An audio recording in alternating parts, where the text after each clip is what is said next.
अनुसूचित जाति के बच्चों के लिए पोस्ट मैट्रिक स्कॉलरशिप को 1100 करोड़ से बढ़ाकर 59,000 करोड़ किए जाने पर अनुसूचित जाति मोर्चा के राष्ट्रीय अध्यक्ष लाल सिंह आर्य ने प्रधानमंत्री नरेंद्र मोदी का धन्यवाद किया। आर्य ने कहा कि मोदी सरकार जो 59,000 करोड़ की पोस्ट मैट्रिक स्कॉलरशिप अजा वर्ग के बच्चों को देने जा रही है, उसका 60% हिस्सा केंद्र सरकार वहन करेगी तथा 40% हिस्सा राज्यों को देना होगा।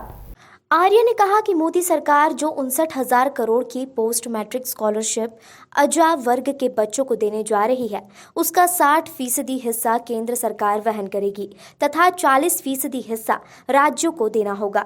राज्य सरकार पहले बच्चों का रजिस्ट्रेशन करेगी और अपने हिस्से की रकम बच्चों के खाते में डालेगी, जिसके बाद केंद्र सरकार अपने हिस्से की राशि बच्चों के खाते में जमा कराएगी। उन्होंने कहा कि 59,000 करोड़ की इस स्कॉलरशिप में अगले 5 सालों तक केंद्र सरकार हर साल अपने हिस्से में 5% की वृद्धि करेगी। दोनों ही पार्ट अलग हैं, लेकिन एक मिनट मैं मिनिस्टर था। अनुसूचित जाति के क्षेत्र में बच्चों का क्षेत्र हो, चाहे स्कूल के क्षेत्र हो, चाहे बिल्डिंग के मामले हो, हमने उसको एससी की पॉपुलेशन के प्रतिशत के आधार पर जोड़ दिया था कि जितनी उनकी पॉपुलेशन है उतना ही बजट प्रदेश की सरकार ने शिवराज जी के नेतृत्व में दिया है। समय समय पर हमने मॉनिटरिंग की है।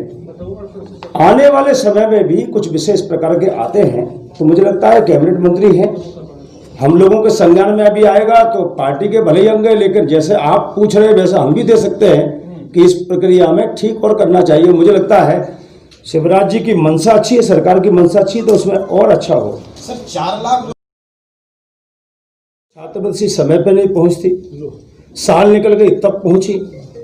समय पर उनको भत्ता नहीं मिला तो उसको किताबें नहीं खरीद पाए, उनको कोई कंप्यूटर की सुविधा चाहिए तो वो नहीं हो पाई। इन सब चीजों का अध्ययन करके ही सरकार ने तय किया है। लाल सिंह जी, मैं घोटाले की भी बात करूं, घोटाले भी हुए हैं, उसको रोकने के लिए छात्रवृत्ति घोटाले भी हुए हैं। नहीं, अगर आपके पास कोई जानकारी हो तो दे दीजिए, बाकी ऐसा तो जानकारी में है नहीं अभी।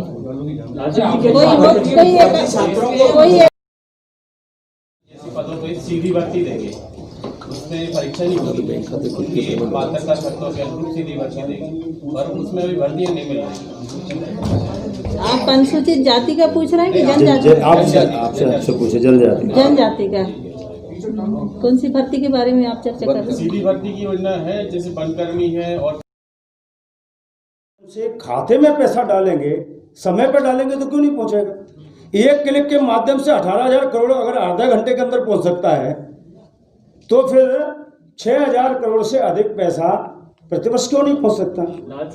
इसलिए हमने कहा है पहले रजिस्ट्रेशन होगा, उनका खाता खुलेगा और खाते में सीधा पैसा सरकार डालेगी और समय पर डालेगी, ताकि उनके जो भी भत्ते हैं उन भत्तों से वो पढ़ाई ठीक ढंग से कर सके।